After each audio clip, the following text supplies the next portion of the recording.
Welcome to Dance Fit Biz Builders. I'm Orit, dancer, instructor, and proud owner of a thriving belly dance fitness business. And in this podcast, I'm giving it to you straight, sharing what it takes to kickstart and grow your dance and fitness business for the success you deserve. Whether you're a seasoned instructor, a passionate performer, or dreaming of turning your love for dance and fitness into a thriving career, you're in the right place. Lace up those sneakers and pull on those dance shoes and get ready for truth smacks, tips, and inspiration. Let's do this. Hello and welcome to Dance Fit Biz Builders, episode 64. I'm Orit, your host, and boy, are you in for a treat. Today, I have the absolute honor of sharing the mic with a true icon in the belly dance world, and her name is Tamalyn Dallal. Now, if you've ever been in belly dance for more than 5 minutes, you've probably heard her name. She's been dancing since 1976, has taught in over 40 countries, directed one of the most influential dance schools in the U.S., and was one of the original belly dance superstars. How cool is that? Also, Tamalyn is not just a dancer.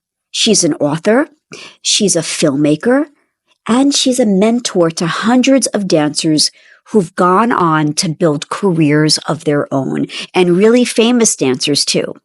And what amazes me the most about her is that she is still in it. God damn it, in her ripe, beautiful, mature age, as am I. And she's also still learning, and she's also still showing up, right? Still teaching in person and online, and she's doing it her way. And that's what we're going to talk about. Hello, Tamalyn. Thank you so much, and welcome to the podcast. Thank you. Thank you for having me. Of course, absolutely. So let's rewind a little bit. You've been in the dance world for a long, long time, and you're still actively teaching, okay? Mm-hmm. I want to know, can you tell our listeners what keeps you going? What was your why then compared to today? Okay. In the beginning, I didn't go into it to teach. I did it as a hobby. My first 4 years, I never even thought about being professional. It was something I was working with refugees, I was translating, I was teaching English, all these, I had a different life, but belly dancing was my hobby. And, but I would always bead costumes. I had wanted to be a fashion designer when I was a kid, and I always made my own clothes, and then I would bead my costumes. Back then, you couldn't buy costumes. You would make them from scratch, every little bead and sequin. And so I had a belt that I was beading on my desk while I was making phone calls.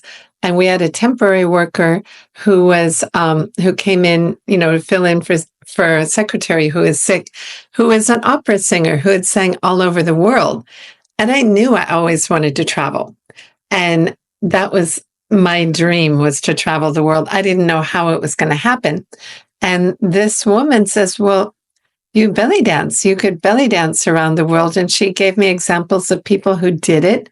And she sang in the Rome Opera. She sang in 18 languages in all the hotels. They had sent her to different countries. And I was like, yeah, that's what I want to do. Another couple of years before I could even, get independent and call myself professional.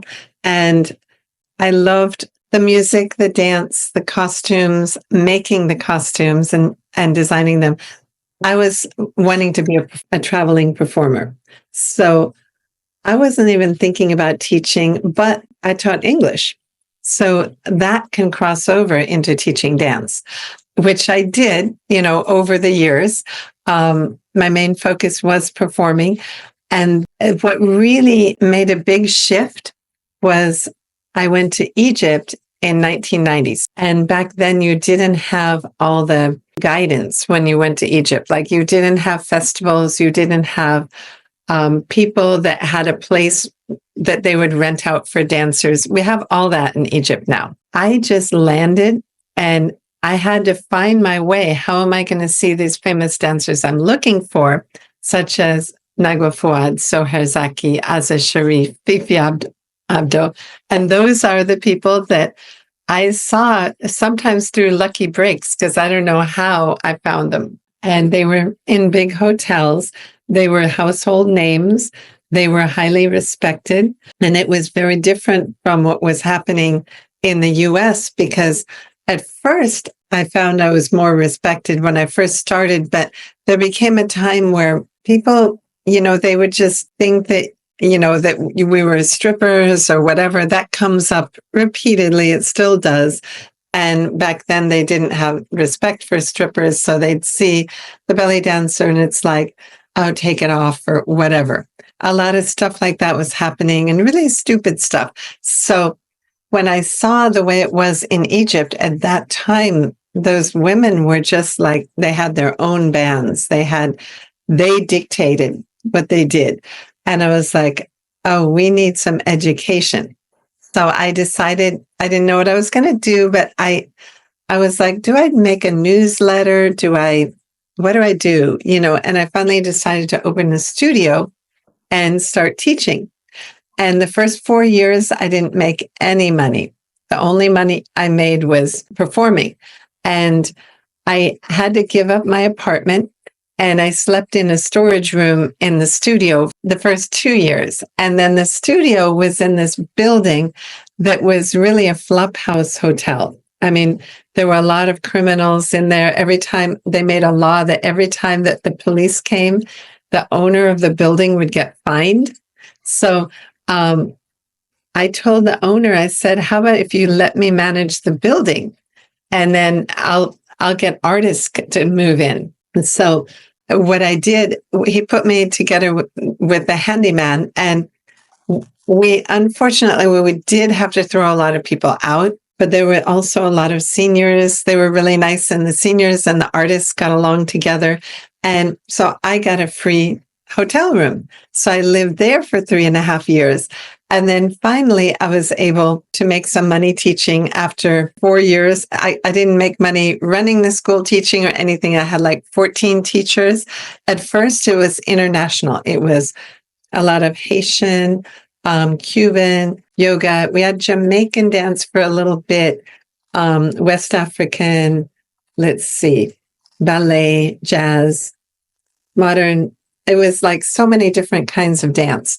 And then I call it we, but, I lost the lease because of gentrification. I kept managing the residential hotel, but I had to move to another place that was a top floor. They called it cold water buildings. That's the studio that got really successful. But most of the other teachers didn't want to come along. And so I started branching out and having all the best belly dance teachers under one roof. And so it was a full-scale school. So all these things that happened caused my why to change, because in the beginning it was as a performer. Then it was wanting to prove a point that this is an art, and also joining forces with other international teachers of other dance forms gave it more respect, reframed it into a place where, oh, this is another international dance form. So it kept going that way. And then when it became more belly dance and less of other kinds of dance, it was like, but people still see us in this commercial way. They see us, in all these, weddings and birthdays and restaurants and stuff like that. And other art forms are in theaters. So I was always trying to prove a point. So I started doing theater shows. And at first, they wouldn't even rent a theater to me because they're like, belly dancing doesn't go in a theater. And I think I broke through a lot of things, because now they belly dance a lot in theaters. In Miami, everybody that's like the generations from me, like my next generation and then their generation, they're all doing shows in theaters. So I'm always rebelling against the status quo. I guess that's my why, because then I was running the school for 16 years. It got to the point that the dance was super popular, and it was just a madhouse. I had to expand, and double the space, get an extra space, this and that. But it became more commercial, whereas before Yeah, we were doing commercial work, but I was doing a lot with the community, with the kids, free classes for the kids, different things. And it became something like, this madhouse where everybody wants to dance and everybody wants to shop. It got to the point that there were 350 registered students at a time. And it was great, but it was a frenzy also. Then at the same time, what contributed to the frenzy was the television show from Brazil called O Clone, and then Shakira and Belly Dance Superstars. And because I had been on the first DVD, that was a big turnaround in my career. So my whys changed again because I did want to travel the world. Okay, it always goes back to that. By then, I started traveling and I started opening up the markets a bit in Asia. There were already people going to Japan. I wanted to go to China. And I had done some work in Hong Kong. And then I'd cross over the border to go shopping in China. I'm like, this is the place. I wanted to teach in China so bad. I didn't know how to get there. So I guess I really wanted to open that door. At the same time, as I was wanting to open the door in China, I knew I had to leave my studio eventually because I couldn't be there and not be there. I did leave, and there was another thing that happened. There was a lot of Islamophobia after 9/11. So I wanted to travel in different Muslim countries and just write a travel journal about my experiences. So I didn't know that that was going to take so much time and so much work. I thought, I'll just travel here, I'll travel there. No, it's a big, thick book. And that was hard work and very, very expensive to do. And so I stayed 40 days in each country of 5 countries I went to. And that was a rebellion against the way people were thinking in the United States and their fears and closed-mindedness. And I'm like, I'm going to write this book about, I'm going to stayed in the Siwa Oasis in Egypt. I stayed in Indonesia. I stayed in Jordan, in Zanzibar, and Xinjiang Autonomous Region of China. That changed my whys a lot too, because of the superstars, even though I was no longer in the superstars, I was known and I was getting booked right and left to travel all over the world. And they wanted the commercial stuff. And I was seeing the way people were dancing at home and spending time with local people. And I wanted to talk about what I was experiencing. So it was hard to stay that commercial. Like people would be like, ticking off the boxes of who they had from the superstars videos, especially early on. They wanted all the ones. And so it's like, this month, we're going to bring this person, then that person, that person. Oh, and we want you to teach. They wanted me to teach stuff like drum solo choreography. I didn't even like choreography, other things that weren't what I wanted to teach. So I started rebelling against that. And I found that especially when I did finally go to China, which the way I got to China was because I was teaching at the Ahlan wa Sahlan festival in Egypt.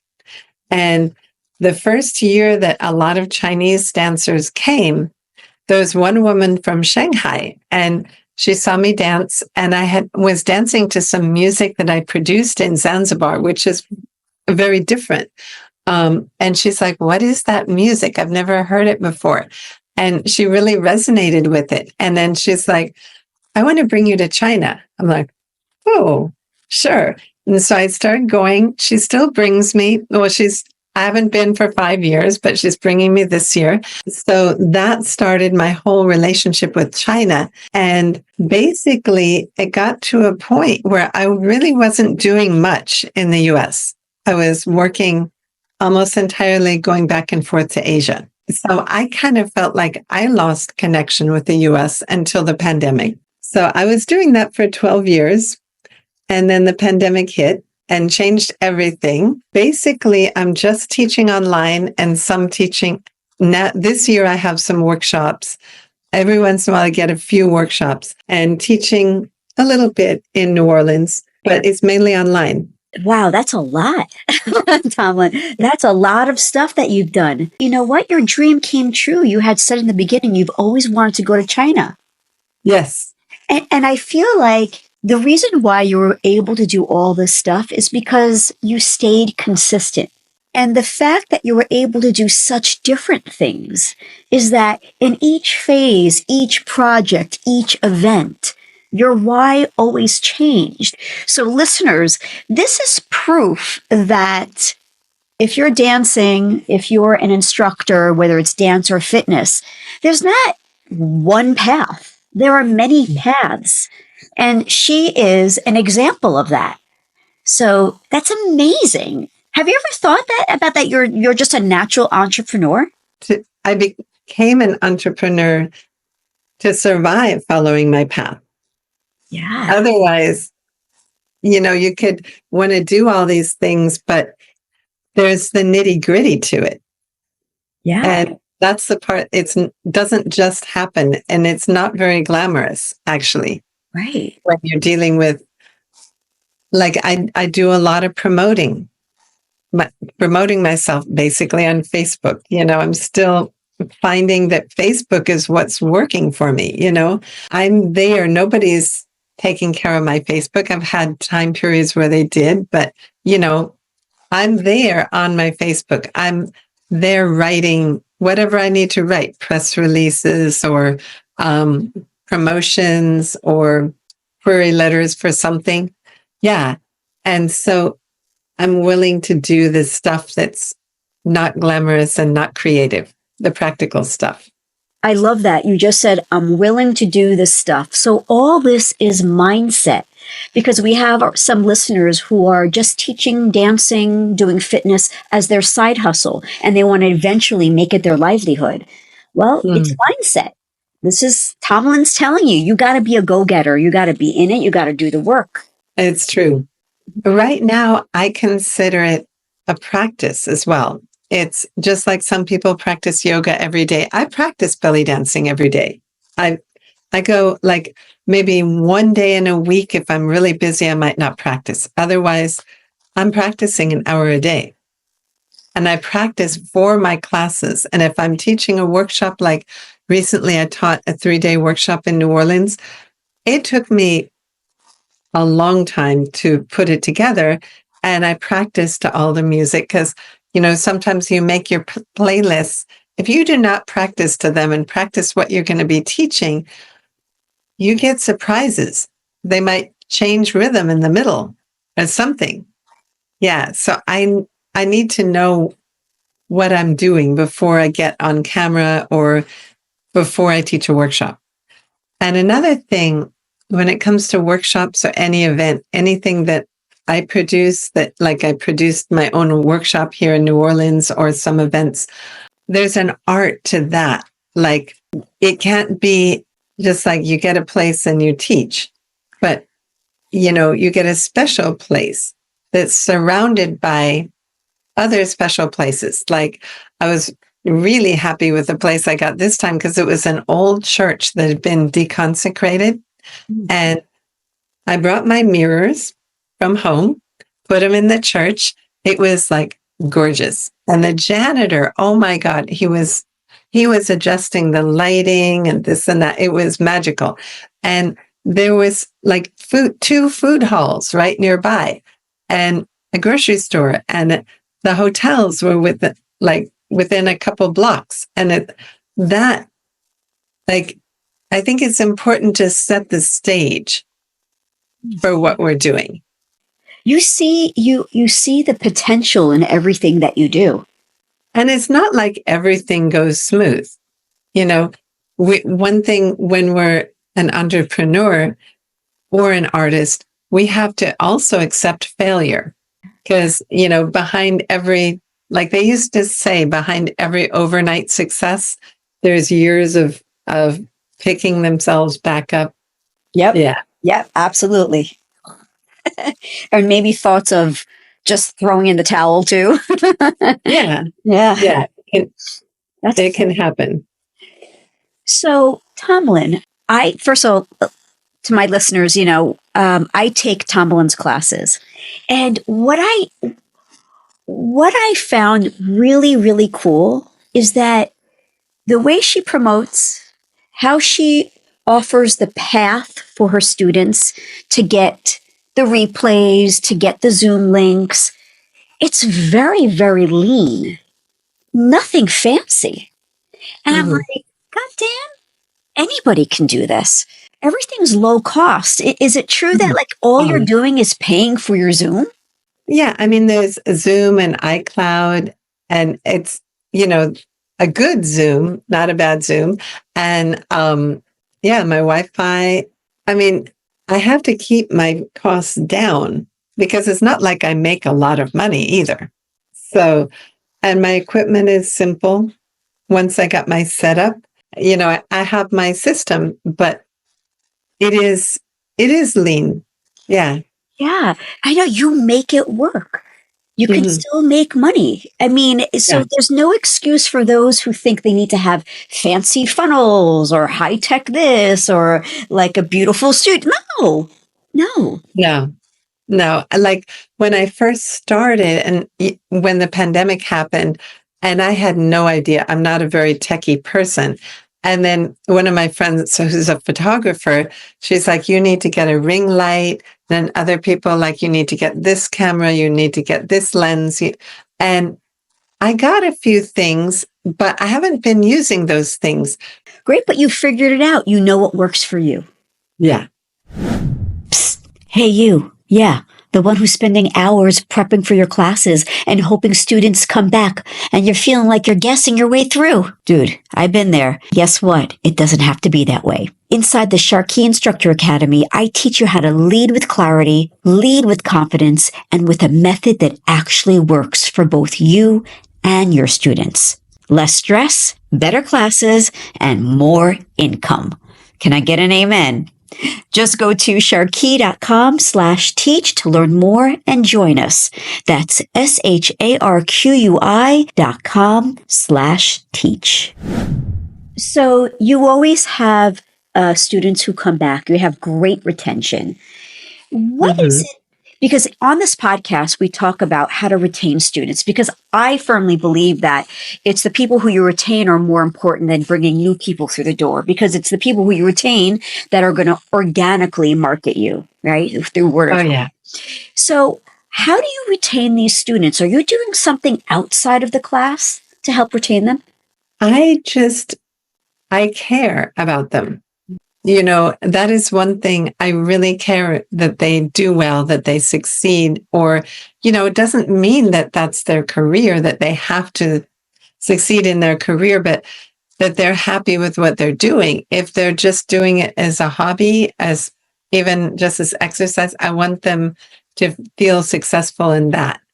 And how does that manifest? Are you then emailing them afterwards, messaging them? How does that work? Basically, I make sure that I don't want them to feel lost. Like, if I'm adding a lot of layers and I know not everybody is ready for as many things as I'm doing, I make sure and say, you don't have to do all this. The basics are that's what you have to have. Like I said today, it's like extra spice. I don't think people should feel bad about being at a different place in the dance than somebody else. I always answer their questions if they write to me. And, some people, we have friendships online. That's amazing. You really exude that in your classes. So are you do you email your email list once a week? Are you sending out newsletters? No. I do send messages to everybody by email to let them know when classes are starting. I have a Facebook group that I'll post different things. I'm not like totally regular about it. It's still more promotion, but I do once a month, I write everybody individually. And if it's somebody that I really don't know that hasn't taken class for a long, long time, maybe it's not so individual, but a lot of people, like I'll know somebody hurt their foot and I'll write to them, or I try to keep something once a month. I am a little bit casual. I want people to do what's best for them. Right, right. Yeah, right. And that's what we feel from you.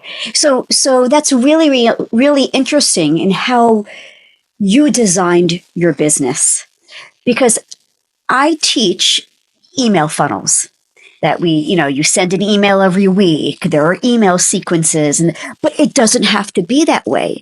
What is amazing about you is that what you have really leaned into is your check-ins.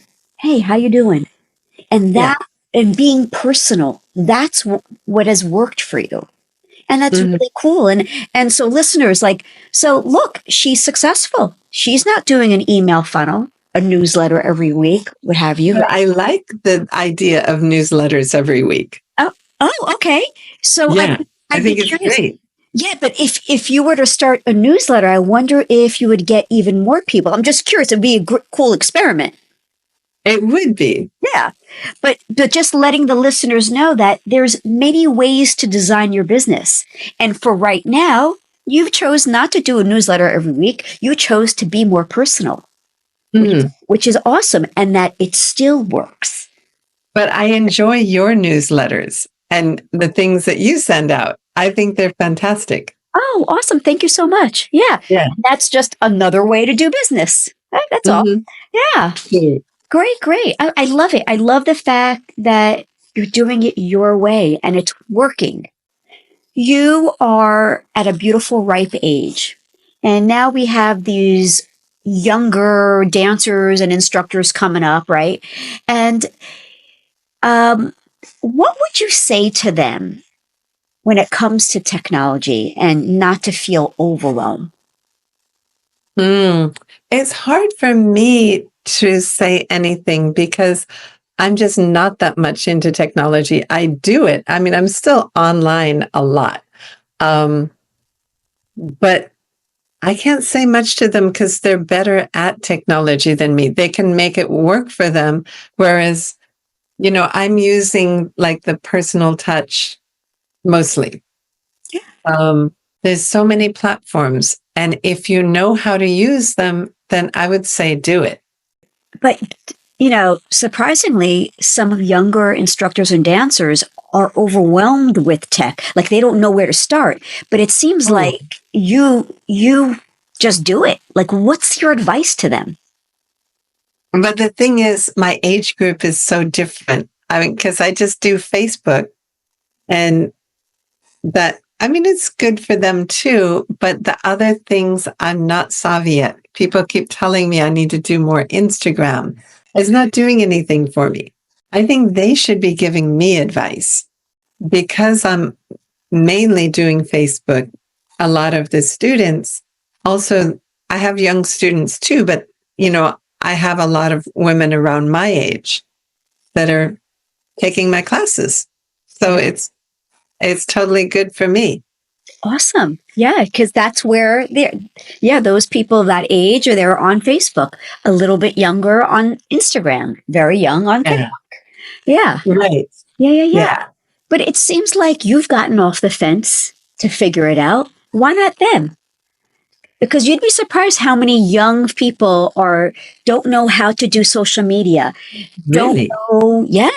Don't know anything about the webcam or whatever. You'd be surprised, but I'm in it. I mentor instructors. So now what about Facebook? I want to talk about promotion. What do you do for promotion? Like literally, what type of posts do you put on Facebook? Okay. Basically, once a month, I have a poster that my friend Christine Yaven in Indonesia, she's so sweet. She makes my posters once a month. And I use that a lot. I put it, I start if the class starts, let's say in July, I start around the 19th or 20th of the previous month and just putting it in different groups, that belly dance groups. And I write about what I'm going to be teaching, and I copy and paste to the groups, and I put it on my page, and I send it, as it gets closer to time, I start writing to my students, and I'll write them something personal. I'll send them the little flyer too. I think something that does help, though, to get a little attention is my cats, believe it or not. People get engaged with cats, and engagement does help you. It just helps you in the long run.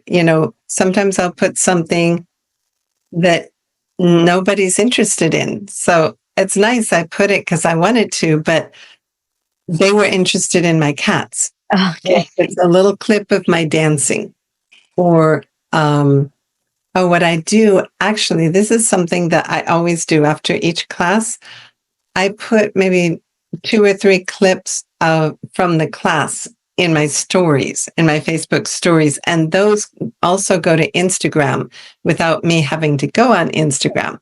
Yeah. And the reason I started doing that is because here in New Orleans, there was a lot of misperception of what I do, and a lot of people thought I did burlesque. And I have nothing against burlesque, but it's not what I do. Right. And yeah, and sometimes they don't really know, I don't expect the general public to be educated about belly dancing. Why would they care? Mm-hmm. I care. Right. But, they have their thing. So, I post myself just in my workout clothes, and sometimes I'll say these are figure 8s, or this is from my online class.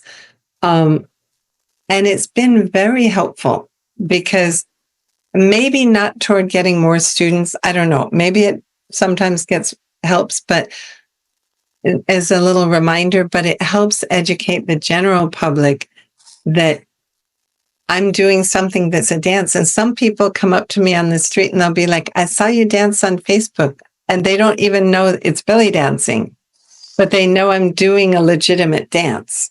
Yeah. Yeah. So video is so important. Is that what you're saying? Yeah. Yes, I always say video is king. That's what's going to stop the scroll. Yes. And you know what else? I don't do it very often, but I can tell you it seems to work, is talking videos, like talking to the people out there. Gotcha. And if someone is nervous about putting a video up of themselves talking or dancing, what would you say to those people to get off the fence? First of all, you have to like what you did. Dancing is something different from talking.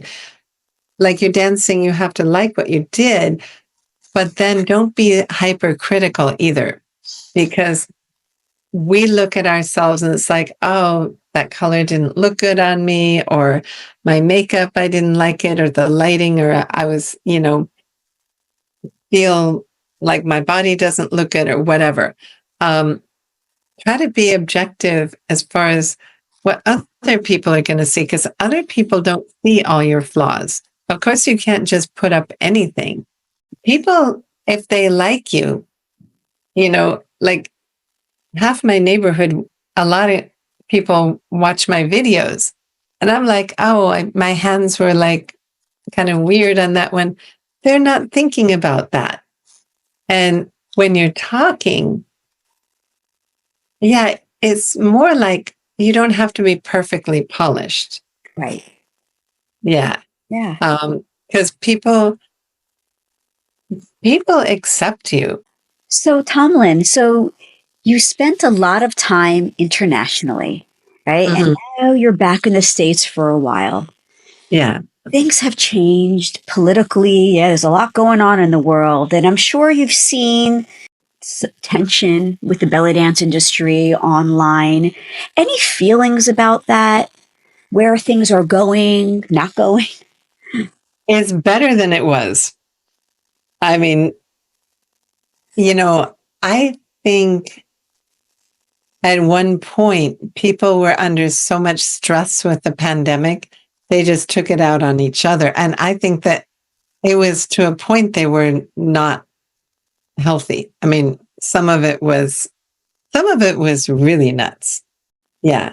And I think the algorithms or something make it like if you start clicking on that stuff, more of it comes out. I don't know. It was just the weirdest thing, but it's gotten a lot better. And I've noticed when I've gone to workshops that in real life, people don't hate each other.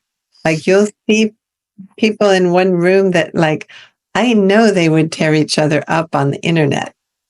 And they're sitting and having lunch together. It's like the dance should be a place of peace. Yeah, even if the internet is not. But, I think even though the world is going totally nuts, I mean, it's so frightening. But I think the way dancers interact in general is getting better. It's gotten better since we see each other face to face. Even though, yeah, people don't always agree. But since when do we have to agree on everything? Like, I can be in a room with somebody who we have opposite opinions. It doesn't mean they're not causing the problem. I'm not causing the problem. We're not going to change the problem, whatever problem it is. We can voice our opinions, but we don't have to hate each other because somebody has a different opinion. So I think we need to get to that point. Like one thing that I also write, but I wrote this movie script about cats. It's a cartoon and it's, an hour and a half long. I need to find a way to produce it. But these little cats are in different groups and they've hated each other for a long time. And this one little cat has to lead them. And well, he has to lead one group, but then the other group is following him. He has to figure out what to do with all of them. And he manages it. It's like, if people could watch this movie that I wrote, maybe the kitties could tell us something, but he manages it to pull them together and into what's important. Wow, that's so cool that you also write. What another creative outlet. You're so creative. All right, so here's another question.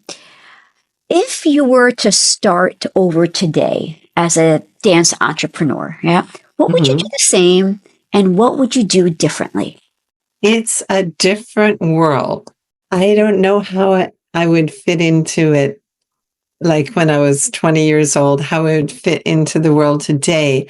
So that's a really hard question because I might have stuck with working with refugees and teaching and social justice and stuff like that, and done this as a hobby. It's not because I don't like what's going on out there. I think it's a different place. Back then, there was a lot of room for me. Like I loved Middle Eastern culture. Well, I was around Middle Eastern communities, and they supported me a lot. I don't know. It's so big and so varied. I'm not sure what I would do now. Yeah, I think what I did throughout my career is what was right for me. I don't know what I would do differently. That's totally fair. I love that. That's the first time I ever got an answer like that. That's cool. That's really cool. You're really satisfied, with how your life has progressed in your career. But how about this? Let's talk mindset emotionally more in life. Knowing what you know now, what would you have liked to tell your younger self? It's hard to say. I don't know. I think to let things unfold, to do the work, but to know that they will unfold. And one of the things I believe in is if you have a dream, Don't lose it. Don't be like, oh, that can't happen. Believe in your dreams, because the universe has a way of putting things, lining things up so you can achieve your dreams. And if you give up on them, one thing I would like to say is also, don't let anybody tell you you can't do something. That's why I wrote a book called They Told Me I Couldn't, because when I wanted to travel internationally, and my first international gig was in Colombia, and everybody was like, you can't go to Colombia. It's too dangerous. This is in the 80s. You can't make your living as a dancer. You can't do this. You can't do that. And so believe in your dreams, and don't try to believe in somebody else's dreams. Like sometimes people will look at what somebody else is doing. It's like, I want to be there. Maybe that they need to be there. You need to be somewhere else. What is your real dream?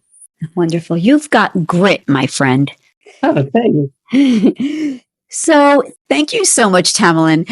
It was such a pleasure to speak to you today. And I just want to let you know that you just are an inspiration. You're an amazing person, amazing teacher, and you're so kind. That's what I want to say. You're so kind. Awesome. Awesome. Oh, thank you. Wow. Thank you for having me. And thank you all out there for listening. Of course. And we'd love for you to take us out with our signature outro. All right, folks. Until next episode, go and kick ass. Thank you, Tamalyn. I love it. I never say kick ass, but I meant to.